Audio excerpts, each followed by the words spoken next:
Happy Monday. It's the Jam Nation podcast with Jonesy and Amanda. We talked to a fascinating guy, Hugh Van Cuylenburg. He has a thing called the Resilience Project. This is being put right through schools around Australia and all around the world. He's worked with football teams as well. What resilience can do for us and how we learn resilience. It's fascinating. We talk about Miley Cyrus thanks to Emma Gillespie from That's Entertainment. Sharon Stone has recently spoken up about the implications of that scene she did in Basic Instinct and what it cost her family. Married at First Sight, that Harrison. Really? Does he have a brain in his head, that man? I wonder. Or is he the most smart person in the world? I wonder, Brendan.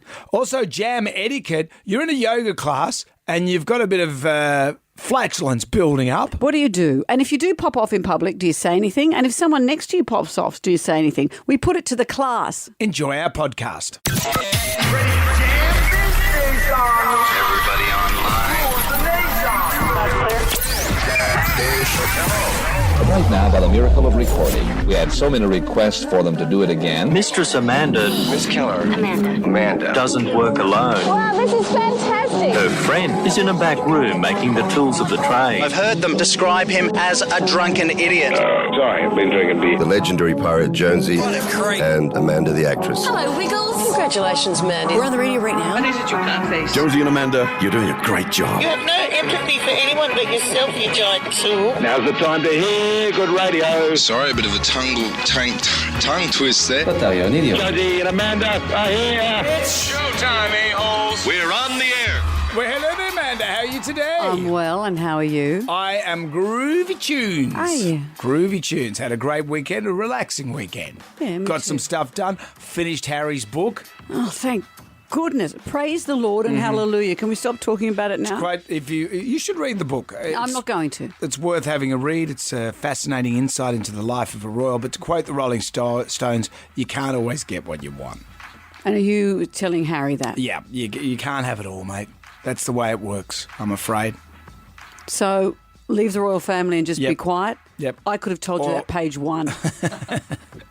Or hang around the royals with your hands behind your back, smelling freshly painted walls as you open up new infrastructure. Yeah. That's your life. Or do good works. He wants a life of good works. He felt in the end he couldn't do that within the royal family. I don't know. But he still wants to do a life of good works. You know what I think also? If he'd just written the book, because you say he speaks quite lovingly about his family and it's not as controversial as some of the other stuff he said. If he'd just written the book, that may have been enough. I think it was the Oprah stuff and those interviews, the Netflix, all that other stuff he did that people felt he threw his family under the bus. So now when he says, my book tells you how much I love them, bad luck, you've done the damage now. And he's trying to make a bit of money. He's got to make some money to live the life that he's accustomed to. And that would be He'll hard. finance his own way. Yeah. Yeah, like he's not going to work down as a hire a hubby, is he? You're not going to see him around in one of those pink shirts. Harry's mowing. Harry's mowing. You're not going to see that. He's got to put bread on the table. Yeah, don't work at Baker's Delight. He could work at Baker's Delight. Harry's baking the Or buns. Royals Are Us and rent himself out for various events. I think he's already doing that. Yeah, I isn't think that's what royals do. he? That's full circle. And you had a good weekend? I had a very nice weekend. I did some baking. Good. Very restful. It was nice. No fruits of the labours of your endeavours coming in today? No, all got eaten at home. Okay, good. But 1 week to today, Today. the drop zone. I thought that Yeah. last night as I went to bed. I thought I'll be jittery this time next week. Having my hip replacement this time next week. Don't worry. Well, okay, all right. Finally, someone told me not to worry, and now there'll be no more worries anymore. That's not how it works. I don't want to worry. I'm not choosing to worry. You just have a slight niggle. I want the operation to be over. I don't want you to be fine. Don't be niggled. But I just, I'm 10 years old, 11 years older than when I had it last time. But the technology has advanced 11 years. Has it? Yes. Yeah, Yes, how? it You has. tell me how. Exponentially. You tell me how.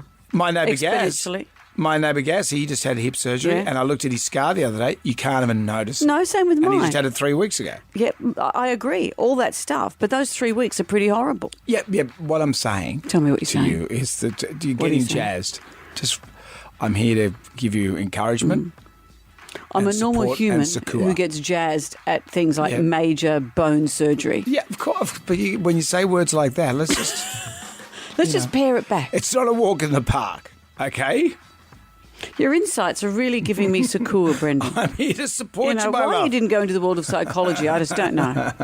You'll be all right. Thank you. As the Rolling Stones said. You'll be all right. You can't always get what you want. Well, I want titanium. Action-packed show today. Sonia Kruger's going to be joining us because the Emmys are on. No, it's Brendan. What are they called? It's the Oscars. Oscars. It's the bloody Oscars. It's the bloody Oscars. She's red carpet ready. She's at the red carpet. She's at the Oscars. Good. Emmys. Bloody hell. Yep. I'm on 1,000 drugs and even I know it's the Oscars. We'll be talking to Sonia. Do you want question 1 for Mag 7? Let's do that. What's the main ingredient in guacamole? Podcast. We have the Magnificent 7. There are 7 questions. Can you go all the way and answer all 7 questions correctly? If you do that, Amanda will say. Check your phone if you want the weather today. But it's about getting question 7 right. Joel is in the Blue Mountains. Hello, Joel. G'day, how are we? Very well. You're trying to boil water at the moment, Joel? No, I'm not actually. Okay, so you're right. And when you heard the weather and then heard it corrected, did you go, well, I've left home with my summer wear, whereas I should maybe have my autumnal wear? Oh, well, I'm in the mountains. Yeah. And it's raining at the moment. Oh, is it? So it's quite wet crisp. here. It's quite crisp. Nice. Question 1. What's the main ingredient in guacamole? Avocado. That's it. An Oscar statuette is a stylized figure of a knight holding what? So picture it. He's standing on a little reel of film. And he's got his hand around something. He's got his hand around something. A camera? Sorry, Joel. Debbie's in Campbelltown. Hi, Debbie. Do you know what the statuette's holding, the knight is holding? A sword. It's a sword. Let's play the not-so-secret sound. Duh. Okay, this is a tricky one, Debbie. What's this?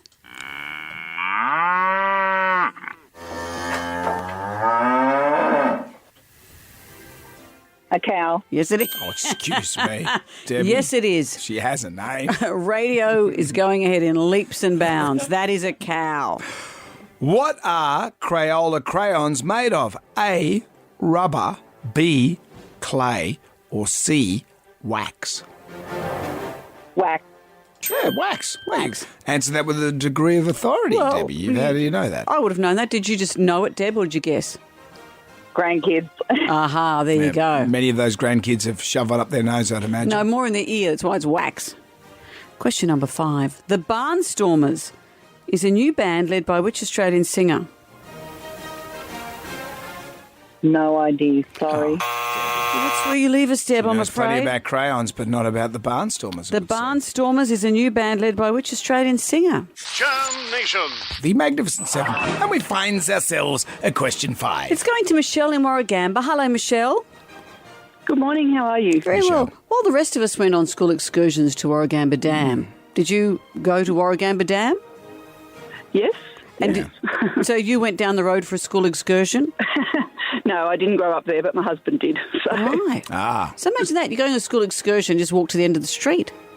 Yeah, easy. No irritating bus ride with kids such as Amanda chucking up in the middle of it. That is true. That's great. You got Warragamba Dam without the stress. Without the spew. All right, Michelle, question 5. The Barnstormers is a new band led by which Australian singer? Jimmy Barnes? Yeah. How good is this? Johnny's gone. Street headlights. Do you know who's on the drums in this? From the Stray Cats. Slim Jim Phantom. You know the Stray Cats? Of course I do. Remember he was married to Britt Eklund for a while. And Chris Cheney's in there as well from The Living End. As is Jules Holland. Yeah. UK music legend. Have you seen the film clip to this? Yeah, it's great, isn't it? I love this. I dig Daddy-O.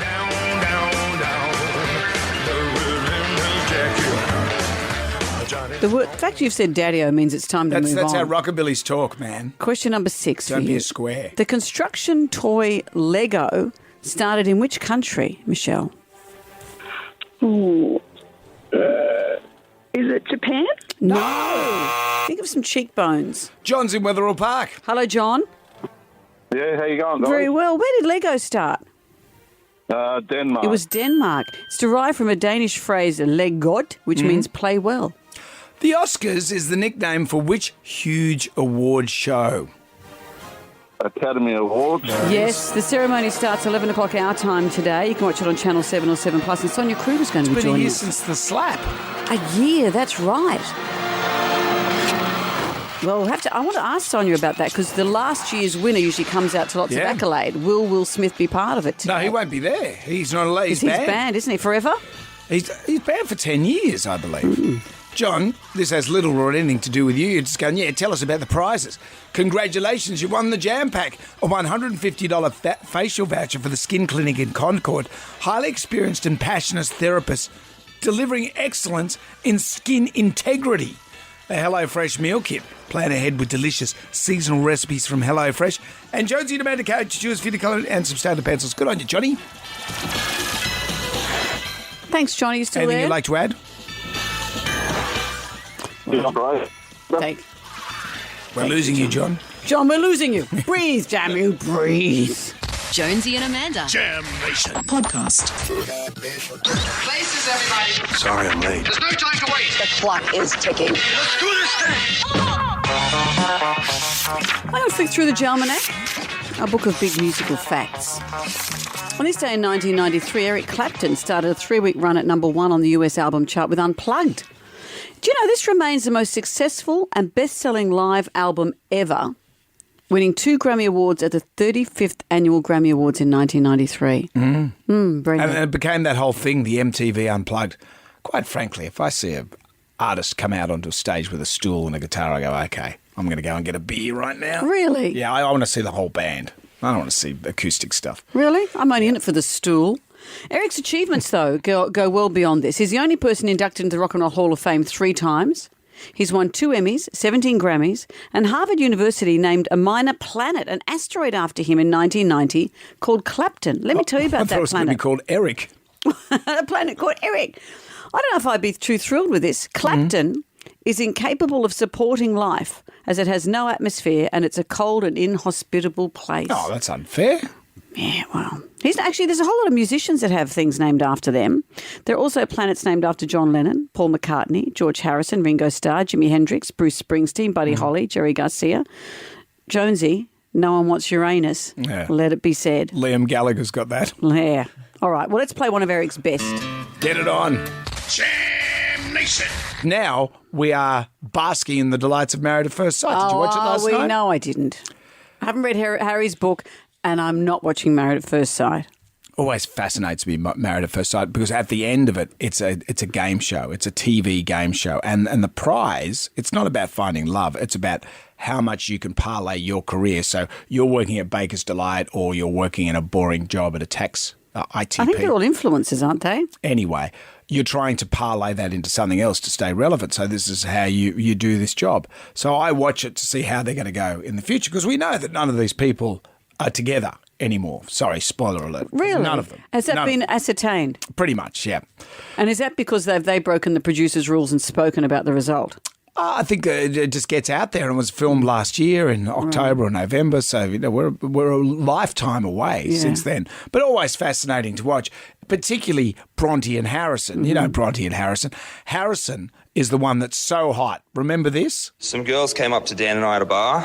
This was on Saturday night. I've told Bronte, I've been honest about it. They were coming on to us. She goes, "You're so hot, can I get your number?" And I said, "No, but I'll take yours." Oh, yuck. Has Man of the Year been announced yet? Forget Osher Ginsburg. Let's put this guy on the cover of Man of the Year. So Bronte wants to make a go of this, and she's made it pretty clear that she wants to take a go of this. With him. She likes him. She's made this clear to everyone, but Harrison still has trouble. What do you want me to say? I don't know how many times I could have said it in 5 different languages to you, that I'm in this relationship, that I wasn't going anywhere, that I'm willing to move to Sydney. How much more clear could I have been, Harrison? That's a wishy-washy flippant answer. I'm sorry. So that was last week. That was last week. So the commitment ceremony last night. Because he's said to her, "I'm not interested." Is that right? Yeah, throughout the show. But as soon as they're on that couch, suddenly, we've got potential everywhere. We're going to hang around. I'm sitting on my potential. And John Aiken, who I like, I've had a few chats with John Aiken. He took Harrison to task. I've got a question. What behaviours do you think you do in this relationship that create problems?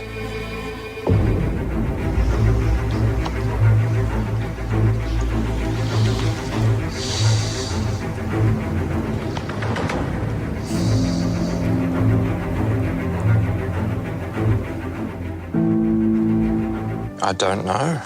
So can I take from that then that you don't see yourself as contributing to the relationship problems? He might be some time, by the way. Orchestra's enjoying it. They're very good.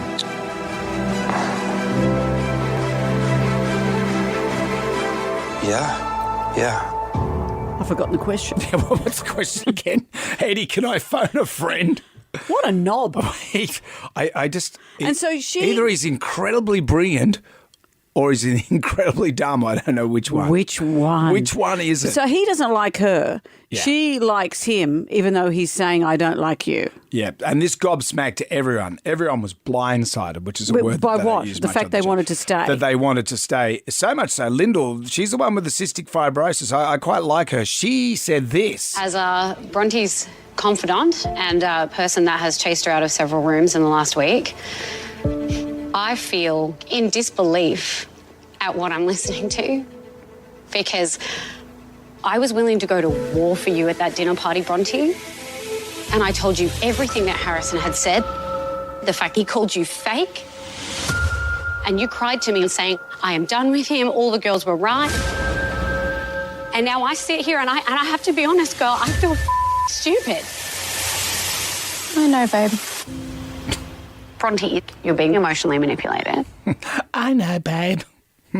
So why are Bronte and Harrison choosing to stay when they don't like each other? Because they don't want to work at Baker's Delight anymore. They want to be a part of. They want to get a podcast. Have they done a pact? I've definitely done a pact. And this is what the next level of this show. If I was in charge of Married First Sight, I was a producer, I'd be saying cameras in all their rooms now, like Big Brother. So they can't make pacts. So they can't make pacts. Then I would put Because remember this on to Big you. Brother, they tried to make pacts and then they got in trouble. But if they put cameras in all the rooms, you wouldn't be able to see the producers manipulating the storyline. This would be as boring as hell if the producers didn't go in and set up cheating scandals and to get people to talk about each other behind their back and leak information and fake storylines.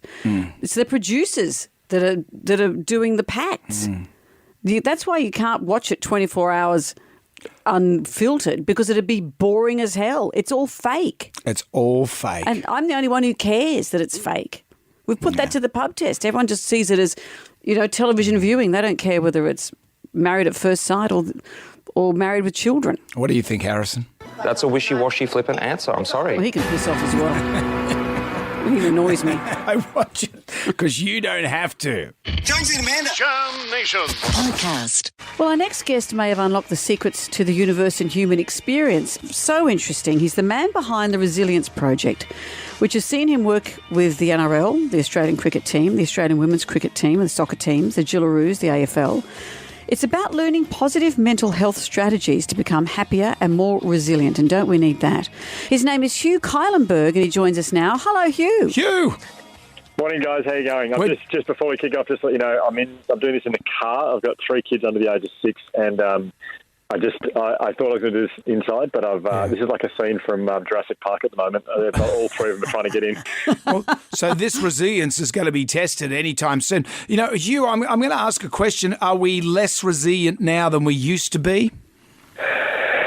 Oh, what a great question. I don't know. I feel like, I tell you what I know has changed. I feel like a lot of people now feel like, when I've been doing these talks for over a decade, and I'm used to people taking notes at certain parts throughout my talks, but I feel now post-COVID, well, post the lockdowns anyway, I feel like people take notes the whole time and they're going, hang on, stop, say that bit again. Like, I feel like we're all desperate for information on how we can cope better in a challenging time. Because I think a lot of us didn't really have a reference point. Well, some of us didn't have a reference point for what a really challenging time looks like. We all have one now. And I think that sort of all got us to sort of stop and try and take note of what we can do better in order to cope. Well, how do you practically teach someone resilience? How do you go about it? Yeah, I mean, that's been my job for quite a while now. The best research I've ever seen on the topic of resilience is by a lady called Barbara Fredrickson in New York, and she discovered that there was the most common characteristic, the most common personality characteristic amongst resilient people, there was one thing they had in common, and it was positivity or positive emotion, the ability to experience positive emotion. So that's not the same when something goes wrong, we kind of bury our head in the sand and pretend it's not happening.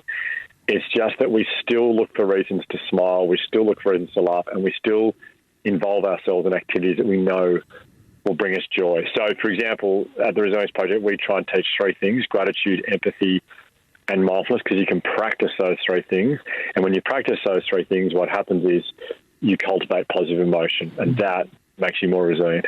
So I get gratitude, I get empathy. What is mindfulness?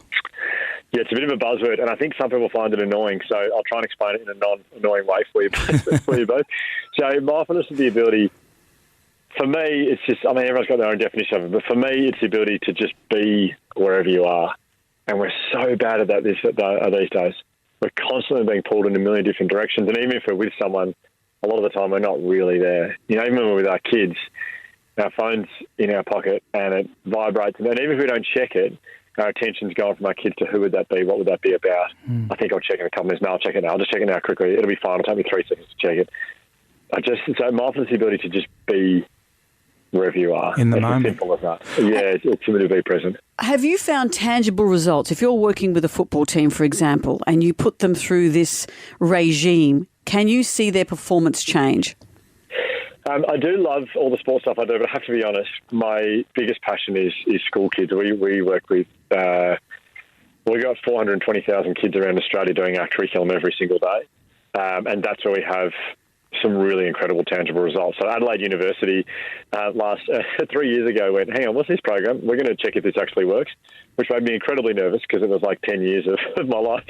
And what they did was they got, through the years 2020, 2021, 2022, they've got 80,000 kids around Australia doing our program, and they compared it to 80,000 kids around Australia not doing our program. And I think it won't surprise anyone to learn that during COVID, for the kids not doing our program, for any, if your average child, depression, anxiety went through the roof, and feelings of hope and life satisfaction went down. The thing that brought me to be honest, it made me cry. I couldn't believe it. I was so unbelievably proud, was that the kids doing our program, the 80,000 kids during COVID, no increase in depression, no increase in anxiety. In fact, in 2020, feelings of hope and life satisfaction actually went up, which still blows my mind completely. But so there's tangible results. There's evidence that it works, which is really nice, because it's such an easy thing to do. The practice of gratitude, the ability to pay attention to what you've got, not worry about what you don't have. And we struggle with that so much in Australia. We all worry about things. If I had a better car, if I had that house, if I got that promotion, then I feel happy. That's not how happiness works. It comes from paying attention to what you already have. Wow. Well, Hugh, amazing. And you've got a new Amazon special, GEM or GEM. How do we pronounce that, Hugh? Well, it's Gem. It's definitely Gem. But my worry is that people are going to go, because it says Hugh Van Cuylenberg Gem. I'm worried people think I'm saying I'm a gem. Hugh, you are our gem. Hugh Van Cuylenberg, thank you for joining. Very kind. Check out the special streaming on Prime Video now. Thank you, Hugh. Thank you, guys. Thanks so much. Jam Nation. Doing it for the gram right now. Who wants some free money? Instant. Coin fast. Moolah. I like the sound of that. Jonesy and Amanda's Instagram is here. 10 questions, 60 seconds on the clock. You can pass if you don't know an answer. We'll come back to that question if time permits. 60 seconds is a lot of time. If you get all questions right, you win $1,000. But wait, there's more. Yes, you can walk away with that $1,000, or you can double your money by answering one more question. But think about that, because if you get it wrong, you walk away with nothing. You know, I reckon I can do this is Linda of Pymble. Hello, Linda. Hi there. How are you feeling? Fruity, ready to go? A little bit nervous. Don't be nervous. Yeah, Nerves are good. Nerves are good. Okay. No, we're all good. We're good. Now remember, if you're not sure, say pass, because chances are we'll have time to come back. Because if you get it wrong, then the game's all over. Okay. All right, we have 60 seconds. We've got 10 questions. Linda, good luck, because here we go. Question 1. Thank you. ASIC is a brand of what? Shoe. Question 2. What colour is a ruby? Red. Question 3. Animals that eat meat are called what? Carnivore. Question 4. What nationality is actor Hugh Grant? English. Question 5. What do vampires like to drink? Blood. Question 6. What sport was Matt Shirvington known for? Running. Question 7. Name the 1994 Australian film about drag queens. Priscilla, Queen of the Desert. Question 8. What kind of animal is an orca? Whale. Question 9. Moet and Chandon is a brand of what type of beverage? Champagne. Question 10. Which Australian is nominated for Best Actress at the Oscars today?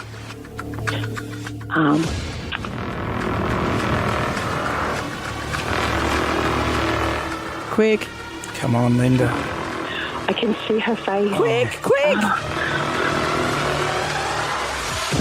Oh, Linda. I can see her face. It's The Tar is the movie. It's Kate Blanchett. Kate Blanchett. I could see it. Damn it. Linda, you're such a cool cucumber all the way through. This is a bugger of a game, isn't it? Weekend, I could see it. The movie, I could see her in the role. You poor thing. I thought you were going to get it. I thought you were going to get this easy. I thought it was going to be a doddle. Well, look, there's $100 for your groceries this week. It was on the tip of your tongue, Linda. That's how it goes. I'm so sorry. Thank you so much. Good on you, Linda. It was fun anyway. It was fun. Thanks for having me on. Anytime. Wow. I've got question interruptus. Jam Nation. And one of our favourite segments on the show is this. We are going to talk about etiquette. Etiquette is important. What's the etiquette? Jam etiquette. Jam etiquette. We had a ghoulie on Friday that I think lends itself to jam etiquette. And jam etiquette is where we ask your opinion on how you deal with things. What is the etiquette in any given situation? So here's the ghoulie we had Friday. What gets my ghoulies is I was 15 minutes into a yin yoga class when I felt like I really needed to let one rip. The calm music's playing and I'm struggling to find my zen. I'm dealing with the anxiety of, is this going to be really loud or really smelly? I'm supposed to be clearing my mind, but I just want to clear my flatulence. Can I hold on another 45 minutes? That's what gets my ghoulies. What is the etiquette? If you're in a yoga class or at the shop or anything and you do a little pop-off, do you say sorry? Or if you hear the pop-off, if you're next to someone in a yoga class and someone pops off, do you say anything to make them feel better, or maybe you want to make them feel worse? What do you do, Brendan? I'm a man. Meaning what, though? So if you do it yourself, you go better out than in. And if someone else does it... And would you say that if you're at a lunch with ladies? Yeah, if you did it... if you did it, I'd say, bit more choke, that would have started. You got to make a comment. Do you? Yeah, you got even to. Even if it's a small yoga type of exercise pop-off in mixed company. It's difficult. You'd say it to your friend, but would you say difficult. it in mixed company? You know, Batuta Advocate, I was reading that and there was headline one, bunch of millennials don't laugh at old guy who lets one rip at the urinal. And that's so true, because whenever you're at the footy or something and there's an old guy there doing a wee, it just happens. You know? And you wouldn't say anything? Well, no, but everyone pipes in. They go, good on you, mate. Oh, you know, really? Yeah, Really? Yeah. Because that's usually me. You know. It's easy for when a girl sits on the toilet, it's easy for a pop-off to happen. Well, I think the same for a man. And I've never known what the etiquette is. So nothing from the other cubicle? No. What, are you stuffing a duck in there? Or do you just say, oh, sorry, maybe I would do that, maybe I would? What you do is you apologise and no one hears it. I know, because I get such a shock, oh, sorry, and no one's heard them. But I get such a shock that I have to say sorry. Well, you've heard what we think. Which made no sense. All right, what do you do if you're the one popping off or you hear a pop-off? What's the etiquette? What is the jam etiquette? Jam Nation podcast. To be sure, don't let it linger. That's what we're talking about. Yeah, indeed. Whether we should let them linger. With jam etiquette. We are going to talk about etiquette. Etiquette is important. What's the etiquette? This is good stuff on a Monday. Well, isn't it just? This came about because we got a ghoulie on Friday. What gets my girlies is I was 15 minutes into a yin yoga class when I felt like I really needed to let one rip. And the problem with that yoga stuff is there's a lot of downward dog. There's a lot of positions where you can't control the air coming out. Yeah. So what is the etiquette if you do a bit of a pop-off? Do you say, oh, sorry? Or if you hear one, do you say sorry? Or, not sorry, do you go, oops, never mind? Or what do you do to make it easier on people? How do you navigate it? That's what we're asking you. When I used to go to the gym a lot, I used to go to this hardcore type gym, and it was like full of like bikies and security guards and all that stuff, and they'd be lifting up, engine blocks and things like that. It was like a giant Oompa bar band in there. Just everyone's ripping it out because they're lifting up giant weights. But you don't really say anything because, you don't want to... But how come I go to a gym where most of the people there are men and I don't hear them? So you can hold them in. A man's which gym. means, What's your gym? Lots of guys go in Blundstone boots. They come straight from working on work sites. You've never been in there, Brendan, so you don't know what you're talking about. But what my point is, if you they can hold them in, so you chose not to. Yeah, but point. These guys are bench pressing, huge amounts. I don't know, at curves when they're just lifting up those little 1K. Well, that's not where I go, Brendan. So don't judge me. Okay, well, Let's see what people have to say. Hello, Brad. How are you? Good, guys. How are you? Very well. So what's the etiquette thanks, if there's Brad. a little pop off here and there? Oh, I just have a laugh about it. There's no apologies coming from me. Okay. I just let them go. Apart from probably around food, then I'll apologise. But if you got to go, you got to go. Release the beast, I say. Release the beast. So if you're around food... Sorry, Your Majesty. That one slipped out. If you're around food, don't let it go. Thanks, Brad. That's good. If you're around food, apologise for it. Yeah. Still do it, but apologise for it. Of course. I'll just write that down. Thank you, Brad. Mel has joined us. Hello, Mel. Good morning. How are you going? Very well. What's the etiquette, you think? Well, I'm a high school teacher, so obviously I get set breaks and I don't have a choice about when I can leave the classroom or be polite or anything like that. And there was a time when I was really desperately trying to hold it in, and I was walking around the classroom and I was helping my students. Teaching teenage boys is always a really great way to cover yourself up, because I walked past and I did a fantastic SBD, silent but deadly, and the boys all sort of turned and looked at each other, and I just silently walked away, and they all thought it was one of them. That's and I had a little bit of a battle off trying to decide who it was, and I just walked away. And you ran a terrible risk. What if it had been noisy? Imagine that.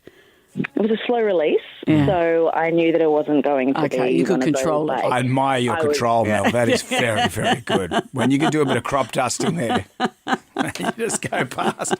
And teens are great. If you just hang around teens, it's almost like going near a sewage treatment plant. Franz, hello, Franz. How are you? Very well. Good morning, guys. What an appropriate song to lead into this. I know, Lingo. It was, wasn't it? I must say, it was many years ago, and I was a postie at the time and working at Royal Balmain. And I was doing the private boxes at the front, but it was a Friday, and every Thursday it was pub night, and we'd have a couple of pizzas after it and that. And I wasn't feeling too great this morning, so I've gone out and started sorting the private boxes and then gone back into the posties room and grabbed the rest of the mail and all that. And as I went out there, it was an SPD as well, and I just kept walking past and grabbing all the mail and went back outside to the front of the post office and putting the letters in the boxes.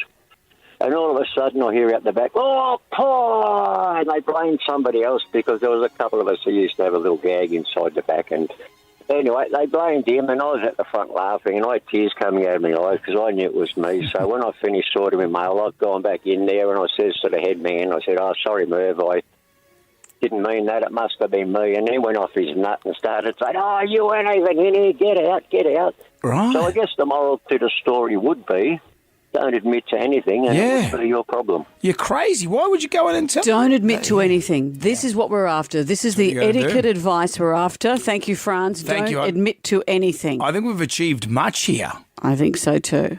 And if you're going to do one around food, apologise. It's this kind of advice that sets us apart. But I was fascinated with you because you admit to it even when you don't even hear it's the shock of it. I go, sorry, I think I just passed a tiny bit of wind. Sorry, Quentin Bryce, I just ripped one out. Pass the sausage rolls. Jonesy and Amanda. Jam Nation Podcast. Go for it.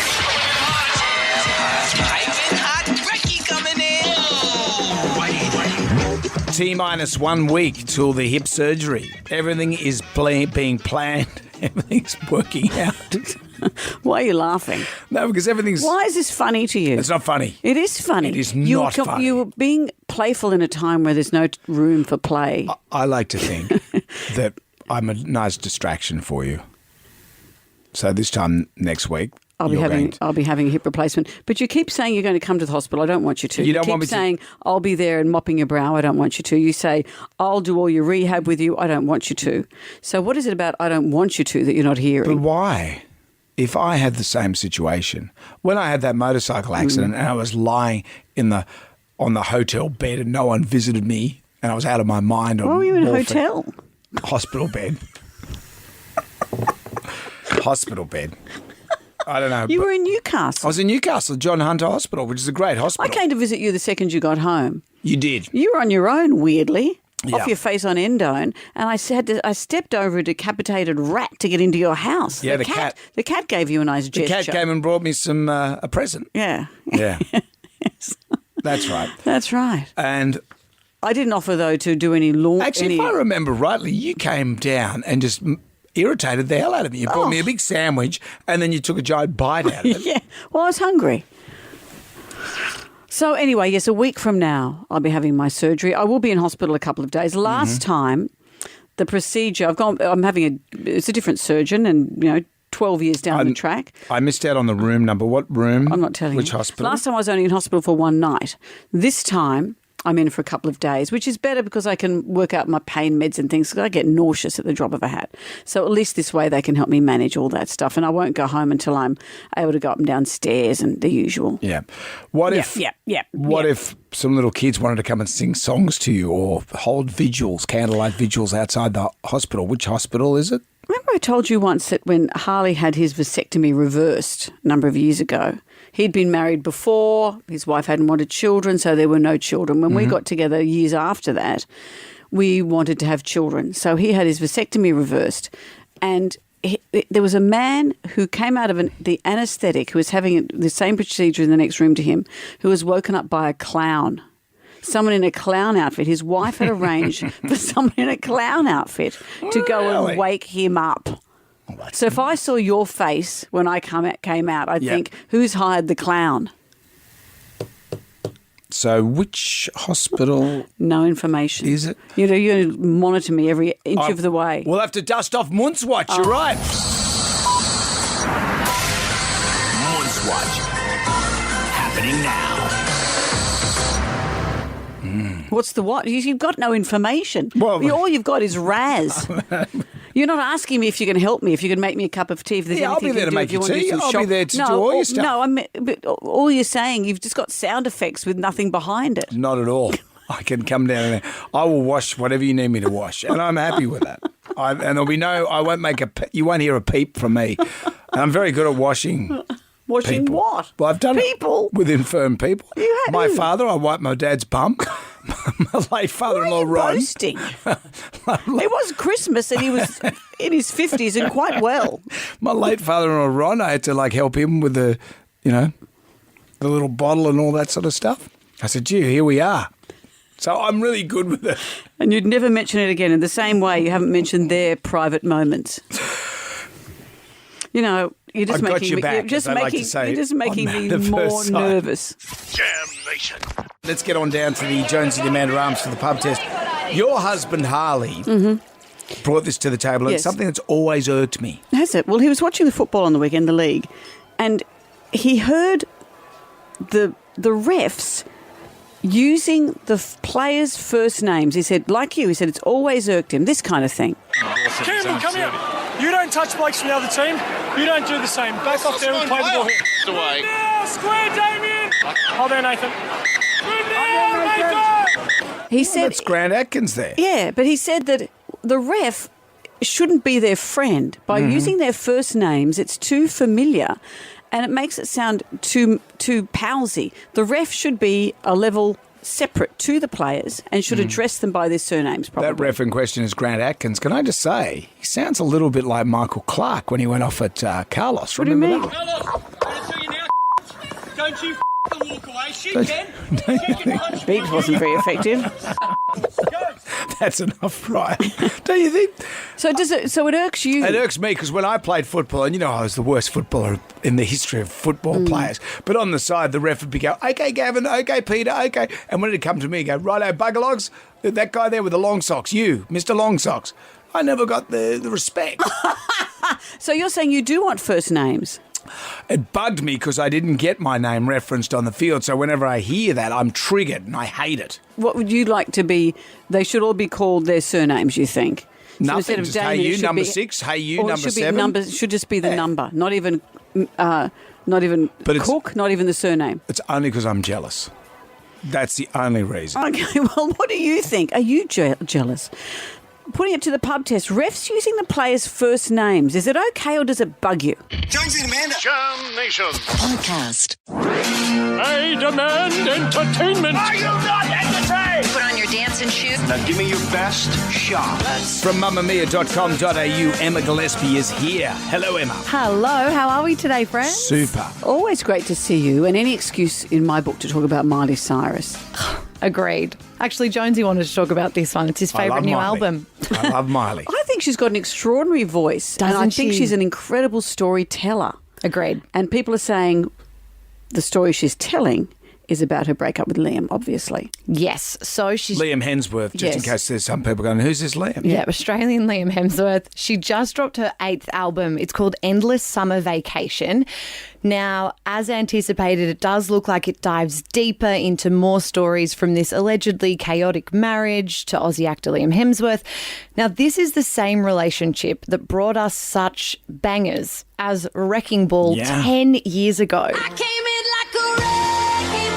10 years ago. 10 years ago. Did they break up that long ago? So they broke up. She released Wrecking Ball and they reunited. And got married. And the lead... Did you do a song about reuniting? Was there any good stuff? There's some love songs that came out in between, but that's boring. We don't want to talk about those. Because this song, she says, I gave everything. Yeah. And you're the one that kind of pulled the pin. Exactly. And that's sort of a consistent narrative over the years that followed. So the lead single off the new album, Flowers, has been number 1 around the world for weeks and weeks and weeks. You've probably heard it. I can buy myself flowers. It's good. It is good, isn't it? It's great. She's got a great voice. And she's not licking a sledgehammer in this one? No sledgehammers. This is like the ultimate self-love sort of... She's taking back her power song. But the album is dropped and it's not all self-love and taking back your power. There is some anger and some hurt. She's dived deep into what everyone had thought about Liam Hemsworth already. There have been rumours floating around for a while that the meltdown of the marriage basically came down to him, that he had cheated, that he was a bit of a party boy. Right after they split, she released a song called Slide Away, which spoke about how he wanted to party and drink and take pills, and she just wanted a quiet life in their home that they'd built. And this was all in the song. All in the But song. what's so interesting is that the trope that we see, and we see that footage of it again and again, where she's sticking her tongue out and he says, can't you do anything normally or whatever? Yes. That he's the one who wanted to quieten her down and she was outrageous, and that was the conflict. And that's what's interesting is how we're sort of reconsidering what we thought of her at the time, that she was this wild child and that he was the good boy. But if we dive a little deeper into the album, it doesn't necessarily seem like that's true. There's this one song called Jaded, which is a really beautiful song, but Miley sort of labels Liam as the problem in their relationship, that he always took it too far. He wasn't willing to look at his part in it. She said, you're not even willing to look at your part, just jump in the car and head down to the bar till you're blurry, which again ties into this sort of rumour that he might have a bit of a party boy sort of reputation and that they were growing older because they were just kids when they met. They met on the set of this film called The Last Song in 2009. Then they were together for 10 years. Miley's 30 and Liam's 33. So they were literally teenagers when they met. And I think we forget that sometimes. So there's a lot of beautiful songs about heartbreak and that they couldn't work it out, but she really wanted to. And then we get to the good stuff. Here we go. The juicy stuff. There's a song called Muddy Feet that everyone is talking about, and it is an angry anthem. I think we've got a bit of it. You keep coming round with your muddy feet. Back and forth, always questioning my question. Get the out of my head with that Get the out of my bed with that Couple of naughty words. And is muddy feet a metaphor for him coming back tainted? Yes. So the rumour goes that he had been hooking up with a bunch of other women. She says in the song, "You smell like perfume that I didn't purchase. Now I know why you've been closing the curtains. I don't know who the hell you think you're messing with. Get out of my house." So that sort of ties into all these rumours of cheating, which really erupted after Flowers, the video for that song, the lead single that we just heard earlier, that there was a tweet that went viral about the house where the music video was filmed. All the experts reckon that that was filmed in the house where Liam cheated on her with more than 14 women while they were married. I don't think at once. He hasn't got a DiCaprio. Remember Leonardo DiCaprio walked out of a nightclub with 33 women and then his girlfriend left him? Yeah, his 15-year-old girlfriend left him. Wow. And has he responded to any of this? Never. So he has always been super duper tight-lipped about it. Sure. And I think at the start of the split, Australians at least collectively felt a bit of that caregiver sort of, we must protect him, this poor sweet boy who's been against wounded. this crazy woman. Exactly. So I'm not sure. I think we're reassessing and maybe we were wrong. Well, I just thought, because he lives around the hinterlands there and he wears big boots, so he could well have muddy feet. I think you're taking this a little literally. I'm just saying, that clay can be a real devil to get out of the carpet. She doesn't have to clean those carpets every day. Get out of my house. We're getting a divorce. I'm sick of mopping. I'm sick of steam cleaning. Yeah. I'll go back to licking my sledgehammer. Anyway, a couple of great tracks on the album. I recommend a few of them.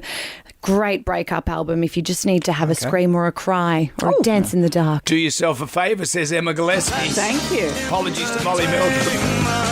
Thank you, Emma Gillespie. Thank you. Check her out, mamamia.com.au. Jam Nation.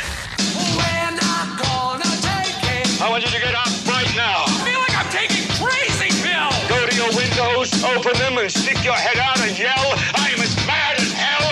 I'm not going to take this anymore. Down to the Jonesy to Better Arms for the pub test today. Refs using players' first names. Does this pass the pub test? My husband was irritated. He thinks it's too overly familiar. Yeah. He thinks that the refs should be separate to the players, so he doesn't like it when he hears this. Campbell, come here. You don't touch blokes from the other team. You don't do the same. Back off there and play the ball here. Away. Now, square, Damien. Hold there, Nathan. Good now, Nathan. Sounds like their mate, and he shouldn't be their mate. You know what bugs me about it? When I was playing football, I was so terrible. He couldn't remember your name. The ref knew everyone else's name, but my name. Hey, you, Mr. Hopeless. Yeah. Well, that was a name, and you've lived up to it. Mr. Hopeless. Refs using players' first names. Does this pass the pub test? Meaning no disrespect, that they have to use first names now because the surnames are so long and hard to pronounce. By the time they call out their surname, the moment's passed. You've got to use the first names. Yes, I think so, because it makes the referees more personal with the players. The players respect that. No, I don't think it passes the pub test. It's a little bit too familiar. If the players done it to the refs, how would that look? I think they can use the first name. It's better than saying, hey, stupid, if you don't know the rules by now, go home. Oh, that was my other name. Mr. Hopeless and A Stupid. If you don't know the rules by now, go home. Jam Nation. Podcast. So everyone remembers Sharon Stone in the movie Basic Instinct. The film was about... Actually, what was it about? She was like this crime author? Or That's right. She was a novelist who seduced a police detective played by Michael Douglas. Yeah. Someone got murdered. Was it him? I've seen it. I can't remember. Spoiler alert at the end. How old's this film? It's from 2000. The end, it's 1992. I don't know. Did she kill him or not at the end? And is this the thing that it was the frozen ice pick? Yeah, that's how Is that movie? Yeah. But no one remembers all that. All anyone remembers is the scene where she crossed and uncrossed her legs. Yeah. And supposedly you got a flash up a skirt. While she was being interrogated. Yeah, this scene. Would you tell us the nature of your relationship with Mr. Boz? I had sex with him for about 1.5 years. I liked having sex with him. He wasn't afraid of experimenting. I like men like that. Men who give me pleasure. He gave me a lot of pleasure. Did you kill Mr. Boz, Miss Trammell? I'd have to be pretty stupid to write a book about killing and then kill somebody the way I described it in my book. I'd be announcing myself as the killer. I'm not stupid. Which bit does she do? Cross and uncross the I legs? just have to pause it again. And See, this is the thing. If you got a VHS, everyone could see where everyone had paused it. I watched it and couldn't see what all the fuss was about. There wasn't much fuss. You couldn't see much, could you? No. But it was an infamous, infamous scene. And she has just opened up, oh, cripes, about what that scene cost her. She's had an incredible backlash from that scene. She said that she lost custody of her son. So that movie was made in 1992. Yep. She married her husband, Ron Bronstein, and adopted a son in 2000. His name was Rowan. They divorced in 2004 and the judge awarded the custody to her husband. And so this is, what, how many years? 13 years afterwards? Would it be? Well, you just said- 2000, 1992? No, it's 8 years later. Okay. Yeah, like 8 years No, later. so she was in the movie in 1992. Yeah, and they adopted their son in 2000 and then they divorced in 2004. So it's 12 years, something like that. But in the judge asked her 4-year-old son, this is what Sharon Stone has said in a recent podcast. She said that the judge asked her 4-year-old son, do you know your mother makes sex movies? I mean, terrible. God. And after the custody ruling, she said, I ended up in the Mayo Clinic with extra heartbeats in my upper and lower chamber of my heart. It literally broke my heart. And she said, considering how much sex and nudity appears on TV today, her treatment after the movie was brutal. She said, you saw maybe the 16th of a second of a possible nudity scene of mine, and I lost custody of my child. And she said, I got nominated for a Golden Globe for that part. And I went to the Golden Globes and they called out my name and a bunch of people in the room laughed. She said, I was so humiliated. I was like, does anyone have any idea how hard it is to play that part? How gut-wrenching. Yeah. How frightening. And she said, fans should not confuse actors with their characters. She said, the guy who played Jeffrey Dahmer, no one thinks he's a person who eats people. It just makes him a very complex person who took an incredibly difficult part. What a strange world we live in. Here's Sharon Stone with that, but then the Kim Kardashian empire is built on the private on a sex parts. tape. And she's got kids and no Yeah, one's taking I her know. kids away. That's nuts. Interesting. I mean, if you're speaking of Jeffrey Dahmer and the actor who played him, would you let your child go around to a play date for a buffet? Don't touch the nuggets. He'd have good Tupperware. And a very efficient fridge. Wow. Interesting, isn't it? All these years later, she's finally said the implications of what that scene cost her. I'll have to watch that movie again. Oh, come on. Jam Nation. Swap peak hour for happy hour and holiday in the Cook Islands. Jetstar, flying direct Sydney to Rarotonga from 29 June. Mataki means thank you in Cook Islands Maori. And every Monday for the last few weeks, we've been doing Mataki Mondays, giving a nominated winner a trip to the Cook Islands to say thank you. I've been to Rarotonga and the Cook Islands. It's a fabulous, Got your place. seal of approval. And now you can fly there direct. So if you know someone who deserves a Mataki, register them at wsfm.com.au. They could win return economy flights for two on Jetstar Airways departing Sydney Rarotonga, 7 nights accommodation at Muri Beach Club Hotel, breakfast every day, return airport transfers in Rarotonga. All of this is laid on. Today, Bianca has nominated her stepmum, Rachel, because she has been the mother I never had my whole life and a rock through my teen years. I'm a mother now myself, and I wish I could give her the world knowing just what she has done for me. Hello, Bianca. Hi, guys. How are you? Because usually, we're great. Usually it's the evil stepmother, but you've got a good stepmother here. No, look, my stepmother, she married my dad when I was 8. I only wish that I could be half the mum she was to me, to my children. She is just everything, and I've put them, both her and my father, through the ringer through my teen years and even my early 20s. Even my children, like, they live in Dubbo. But any time I meet her, she is down here in a heartbeat. There's no questions asked. She's here. If I need to speak to her, she's answering the phone. What do you need? Are you okay? She is just perfect. She's everything I've always wanted. And did it take for you to become a mum yourself before you appreciated all of that? Oh, 100%. You know, just knowing the things that I put her through, with things that I've done when I was younger, the things that I didn't listen to her now, like when I was younger, it was like, stop calling me. Now answer the phone. Where are you? Why are you not answering me? Well, let's say Mataki to Rachel. Let's bring her in right now. Rachel, hello. How are you? Hi. Oh, Rachel, aren't they nice words to hear? I can hear you're emotional. Oh, beautiful. But it's so good when it all works out like that. It's amazing. She's a beautiful kid. She's a beautiful adult. Was she a handful? Come on, tell us, Rachel. Oh, at times. No, it's perfect. We have a beautiful relationship. I couldn't ask for a better stepdaughter, honestly. She's my daughter. She's not my stepdaughter. Well, That this is is a lovely beautiful. sentiment. Thank you. You're off to Rarotonga, to the Cook Islands, to have the holiday of a lifetime. Oh,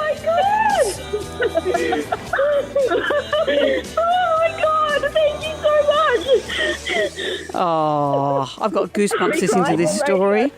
Oh, how wonderful. Good on you guys. This is such a nice story for a Monday. It is. Thank So you very swap much. peak hour for happy hour and holiday in the Cook Glad it Islands. all worked out. Jetstar flies direct Sydney to Rarotonga from the 29th of June. We'll be doing Mataki Monday again, so make sure you head to wsfm.com.au to register someone who deserves a thank you. Thank you, ladies. Jonesy and Amanda. Jam Nation. Podcast. Wake up and focus. We have places to be. It's time for action. We are back in business. Well, at last, I finished Harry's book, Spare. Oh, hallelujah. The entire 400 office pages. here is going, thank you, because every day you come in and say, I've been reading Harry's book, and we collectively say, we know. Someone on my Instagram said, obviously you didn't pay for it. And I was, well, no, I got sent it by the publishers, and I don't know if I'd go out and buy it. This is the slowest review of all time. Well, It's been out for 18 years. Well, have you read it? No, I So don't you want... can't actually give an insight to this No, book. but I can you? mean... And that's what I if find. anyone who wants to read it has already read it. Yeah, but you're not hearing much from the people that have read it. Like you're hearing people that have heard extracts from it, but not people that have actually read it. I've heard people discussing it. So tell me your thoughts. You finally finished Well, it. I think it's a fascinating insight into the life of a working royal. What's it like to have the Queen as your granny? What's it like to have your father come into your bedroom at the dead of night and say your mother has died in a car accident and is not coming back? And then next minute not believing that your mother's not dead, and then going behind the funeral cortege thinking he was actually deluded into believing that his mother was still alive. She faked the whole thing, and it was all a conspiracy. Who told him that? That was in his own head because no one talked about it. He was only 12. You know, what's it like to kill people in war? He talks about that. What's it like to hang out with Elton and David? What did you think, What's it like though? to eat magic mushrooms at Courtney Cox's house? Did you think that he is entitled to his grudge? Yes and no. There's a part of it, it's like if you were into a family business and you don't want to run the business, but the business, you've got to do the business to continue in your life. So really, it's like something that we all have. You can't have everything you want. You can't have your cake and eat it, even if you're a royal. That's what But maybe particularly if you're a royal. Yeah, and if he wants to Life live, is hard if you're a royal. Well, if he wants to live the lifestyle that he wants to live, then, and more and more when I look at now he's giving the titles to his kids, I'm thinking, well, dude, you can't have that. You can't have it all. I wonder if he just, from what you've said, he's quite lovingly talking about his family in the book. If he'd just written the book, it may not be as controversial, but the fact he did all that Oprah stuff about the family being racist, a family being cold, the family not being huggers, they've spoken a lot in a detrimental way and to many people's belief thrown the family under the bus. And so that's why the damage was done before the book even came out. Maybe just stick to your frostbitten penis.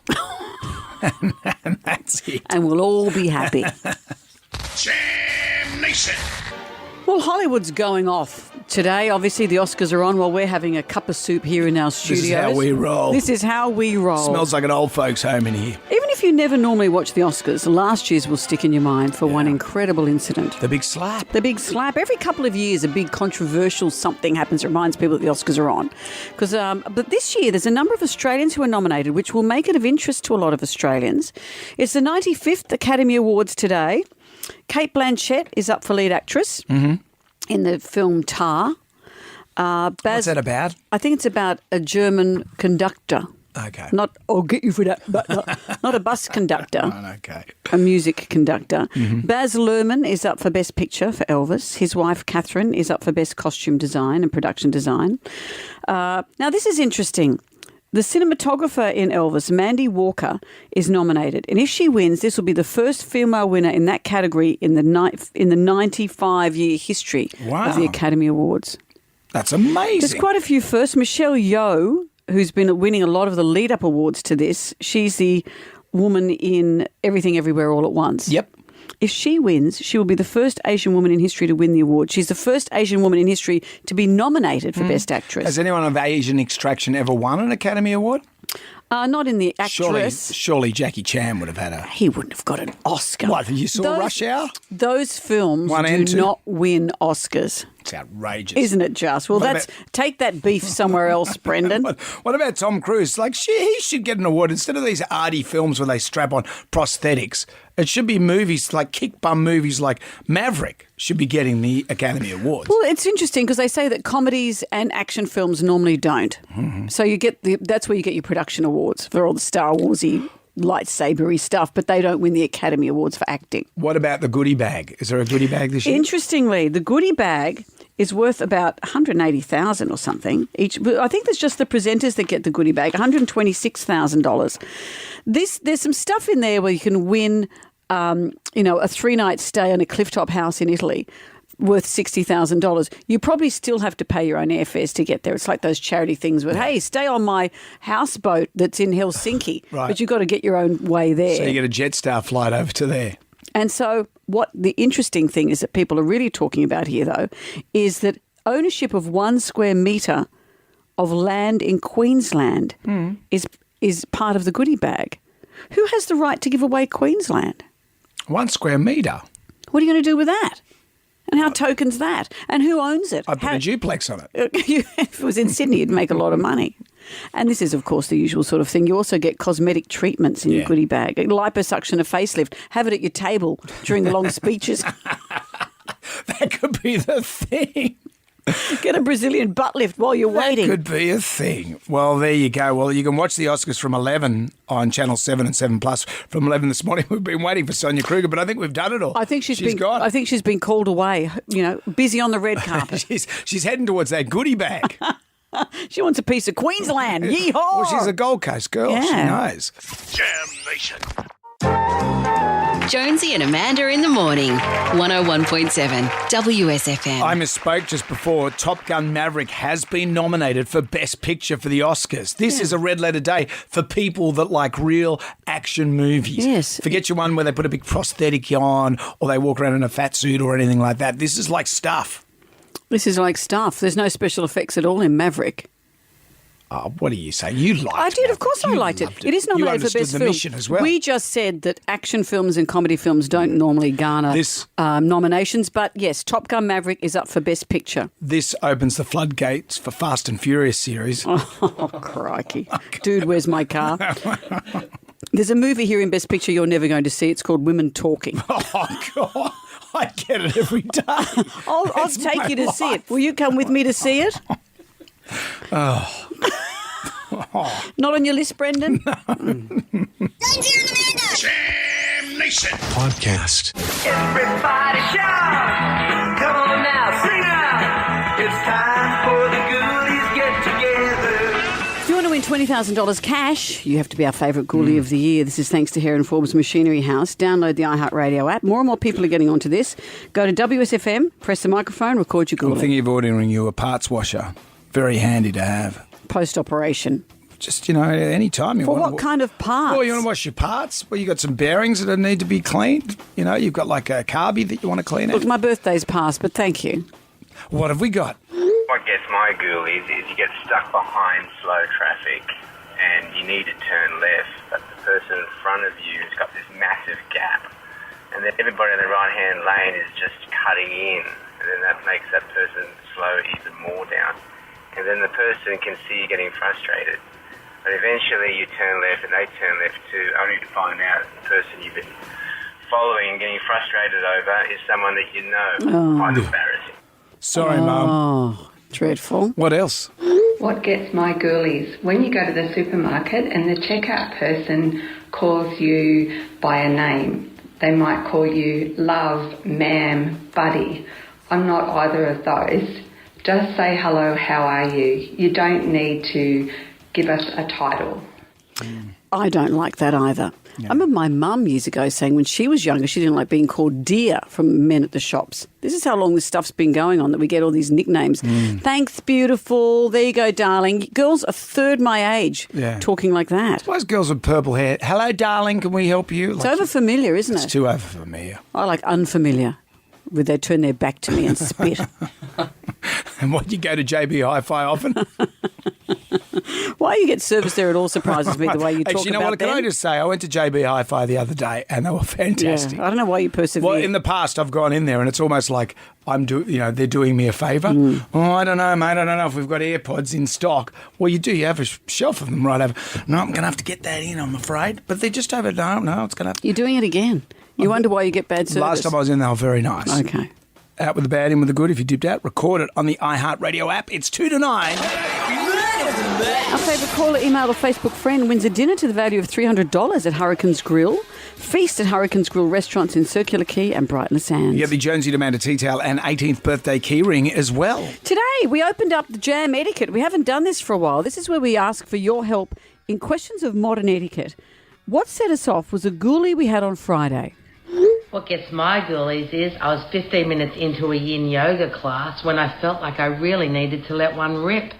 The etiquette, what do? Do you say, sorry, everyone? And if you hear someone pop off, do you make a comment to diffuse the situation? Do you pre-announce it? Do you, like you do? You go, I think I'm about to rip one I out. do not say that. Sorry, Premier. I do not. Sorry, Quentin Bryce. Here's Brad from Canterbury. Oh, I just have a laugh about it. There's no apologies coming from me. I just let him go. Apart from probably around food, then I'll apologise. But if you got to go, you got to go. Release the beast, I say. Release the beast. I'm just writing that. So, okay, but not around food. No, do it around food, but apologise. It's okay. Keeps the flies off. I'll remember the next time I'm at the buffet at Sizzler. Please. Righto, you two. That's enough. Although some might say that the buffet at Sizzler just smells like a giant fart. You can't go there anymore either, can you? Ugly Feels up next. We're back tonight for Jam Nation. We'll see you at 6. Good day to you. Well, thank God that's over. Goodbye. Goodbye. Wipe the tears, baby dear, from your eyes. Catch Jonesy and Amanda's podcast on the iHeartRadio app or wherever you get your podcasts. One swallow, ching, cheerio, ching, ching, goodbye. Jonesy and Amanda. Jam Nation Podcast. Catch up on what you've missed on the free iHeartRadio app.